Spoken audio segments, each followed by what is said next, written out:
अच्छा, आज के लेक्चर में हम बात करेंगे लोकस के बारे में कि व्हाट इज़ लोकस। लोकस का जो मतलब है वो एरिया, वो लोकेशन जहाँ पे जीन प्रेजेंट हो तो उसे हम लोकस कहते हैं। वो लोकेशन जहाँ पे जीन प्रेजेंट हो उसे हम लोकस कहते हैं। लेट्स सपोज ये मेरे पास एक क्रोमोसोम है, तो क्रोमोसोम में चूंकि हमें पता है कि ये इनका पी आर्म होता है, पी आर्म, और ये जो होता है Q arm. P arm short arm होता है, क्यू आर्म लॉन्ग आर्म होता है। तो इनमें फिर इन दोनों में इसी तरह से बैंड्स मौजूद होते हैं, रीजन मौजूद होता है, फिर इसी तरह रीजन के बाद बैंड, रीजन में फिर बैंड आते हैं, बैंड में फिर सब बैंड्स मौजूद होते हैं।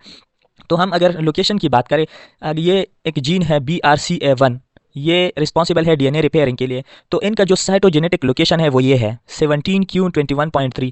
अब इसका क्या मतलब है? अगर हम सिर्फ ये बात करें कि ये जो जीन है BRCA1, जर्नली हम कहें कि इनका जो लोकस है वो है क्रोमोसोम नंबर 17, क्रोमोसोम 17 पे ये प्रेजेंट है। तो ये तो हमने जनरली बात की। अगर हम इसको मजीद डिटेल में एग्जैक्ट लोकेशन अगर इसकी हम बता दें कि ये जो BRCA1 जीन है ये कहाँ पे प्रेजेंट है, तो हम इसको इस तरह से रिप्रेजेंट करेंगे कि 17q21.3। अब इसका क्या मतलब है कि जो 17 का मतलब है 17, ये क्रोमोसोम नंबर 17 की बात करता है कि ये जो जीन है ये क्रोमोसोम नंबर 17 पे प्रेजेंट होता है।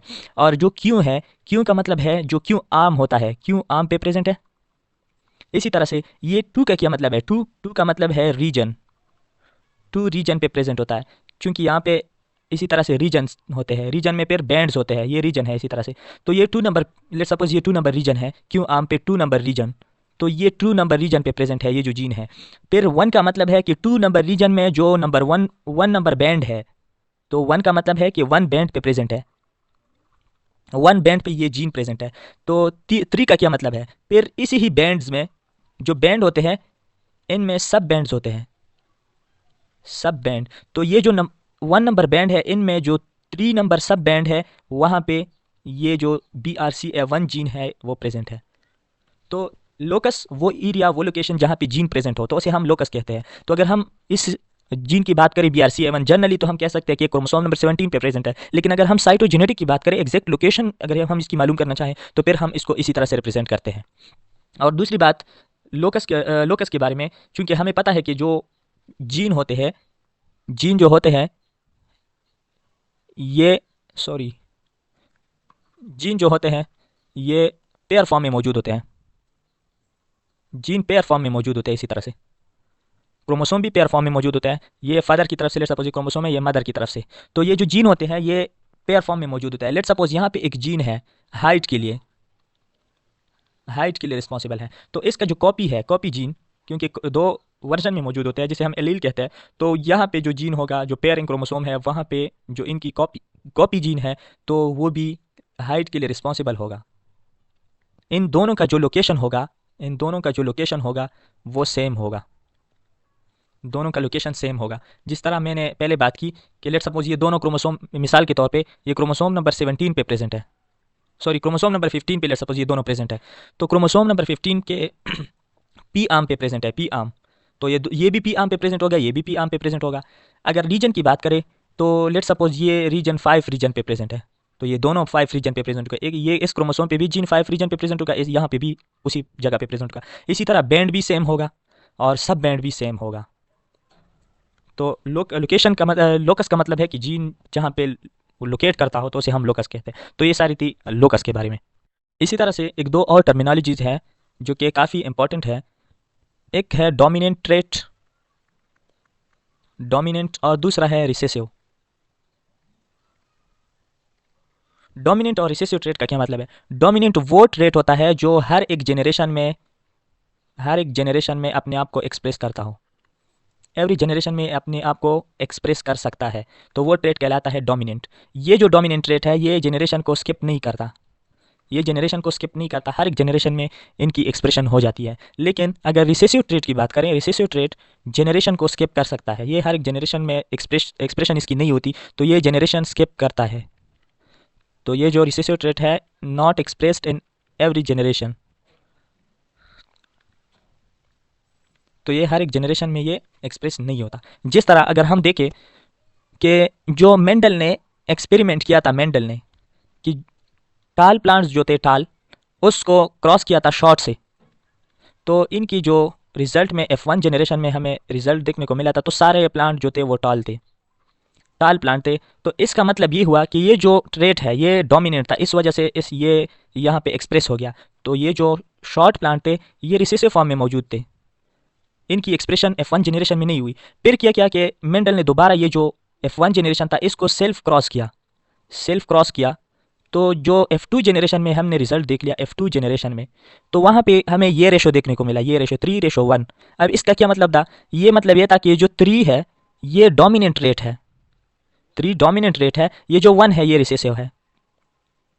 तो इससे हमें अंदाज़ा होता है कि जो ट्रेट हर एक जनरेशन में अपने आप को एक्सप्रेस ना करे उसे हम रिसेसिव ट्रेट कहते हैं। जिस तरह ये एग्जांपल हमने देखा कि जो शॉर्ट हाइट के जो प्लांट थे तो वो F1 जनरेशन में एक्सप्रेस नहीं हुए, ये F2 जनरेशन में ये एक्सप्रेस हुए। तो इसी तरह से भी हो सकता है कि शायद एक रिसेसिव ट्रेट है वो F1 जनरेशन में भी ना हो, 2 में भी ना हो, 3 में भी ना हो, 4 में भी ना हो, 5 में एक्सप्रेस हो जाए, या 5 भी स्किप करे तो 6 में एक्सप्रेस हो जाए। तो ये होती है डोमिनेंट और रिसेसिव ट्रेट। और इसके साथ साथ एक और जो इम्पॉर्टेंट टर्मिनोलॉजी है जिसे हम कहते हैं कोडोमिनेंस। अब इस कोडोमिनेंस का क्या मतलब है? कोडोमिनेंस का मतलब है कि जो ट्रेट है वो 50-50% दोनों एक्सप्रेस हो, 50% एक्सप्रेस हो दोनों। यहाँ पे नाइदर डोमिनेंट नॉर रिसेसिव देखने को मिलता है। यहाँ पे ना कोई डोमिनेंट आपको दिखाई देता है न रिसेसिव दिखाई देता है। कैसे? मैं एग्जांपल के तौर पे लेता हूँ, लेट सपोज अगर हम क्रॉस करें रेड फ्लावर को क्रॉस करें वाइट फ्लावर के साथ, तो रिजल्ट में हमें न रेड मिलेगा न वाइट मिलेगा, तो यहाँ पे पिंक मिलेगा, पिंक कलर फ्लावर। तो पिंक जो है ये दोनों का कॉम्बो है, ये दोनों वाइट और रेड फ्लावर का कॉम्बो है, तो दोनों 50-50% दोनों प्रेजेंट है। तो ये है कोडोमिनेंस। और कोडोमिनेंस को हम इनकम्प्लीट डोमिनेंस भी कहते हैं, इनकम्प्लीट डोमिनेंस। तो ये थी 3 टर्मिनोलॉजीज, डोमिनेंट, रिसेसिव ट्रेट और कोडोमिनेंस ट्रेट। अच्छा, यहाँ पे एक 2 और टर्मिनोलॉजीज है, एक है फिनोटाइप और दूसरा है जीनोटाइप। फिनोटाइप का मतलब है जो physical appearance of an organism is called physical appearance of an organism. अब इसका क्या मतलब है फिजिकल अपीयरेंस का? मैं एग्जांपल के तौर पे ये जो हमें जो ऑब्जर्वेबल कैरेक्टर नज़र आते हैं नेकेड आई से उसे हम फिनोटाइप कहते हैं। जैसे कि अगर हम देखें हेयर कलर को, ये तो हम अपनी आंखों से देखते हैं, ये एक फिनोटाइप है। या फिर हाइट को अगर हम देखें या स्किन कलर को देखें तो ये सारी क्या है? ये फिनोटाइप है जिसे हम देखते हैं। और जीनोटाइप का क्या मतलब है? जीनोटाइप का मतलब है genetic makeup of in organism. अब इसका क्या मतलब है जेनेटिक मेकअप का? जेनेटिक मेकअप का मतलब है कि जो एलील्स की कम्बिनेशन है, जो कि ख़ास फिनोटाइप के लिए कोड करता हो, एक ख़ास फिनोटाइप के लिए कोड करता हो। कैसे? अगर मैं एग्जांपल के तौर पे कहूँ कि लेट सपोज मैं चिकन बनाता हूँ, तो चिकन बनाने के लिए हमें रेसिपी की ज़रूरत है। रेसिपी, तो ये जो रेसिपी है ये तो सिर्फ कोड्स है कि किस तरह आपने बनाना है, ये सिर्फ कोड्स है कि किस तरह आपने चिकन बनाना है। तो अगर इसी रेसिपी को अगर हम अप्लाई करें तो हमें क्या देखने को मिलेगा? चिकन पका हुआ देखने को मिलेगा, चिकन कढ़ाई हम देखेंगे। तो ये जो चिकन कढ़ाई है इसे हम तो अपने नेकेड आई से तो देख सकते हैं, नेकेड आई से। तो ये जो चिकन कढ़ाई है ये क्या हो गया? ये है फिनोटाइप। और ये जो रेसिपी था, जो स्पेशल कोड्स इसमें प्रेजेंट थे कि आपने इस तरह कढ़ाई बनानी है, तो ये स्पेशल कोड की जो रेसिपी जो है ये एज एग्जाम्पल है जीनोटाइप की। तो जीनोटाइप जो है ये जेनेटिक मेकअप है ऑफ एन ऑर्गेनिज्म, ये एलील्स की कम्बिनेशन है जो कि खास फिनोटाइप के लिए रिस्पॉन्सिबल होते हैं। जिस तरह मैंने यहाँ पे बात की कि रेसिपी जो है ये कोड्स होते हैं कि आपने इस तरह चिकन बनानी है। तो ये सारी चीज़ें थी फिनोटाइप और जीनोटाइप के बारे में।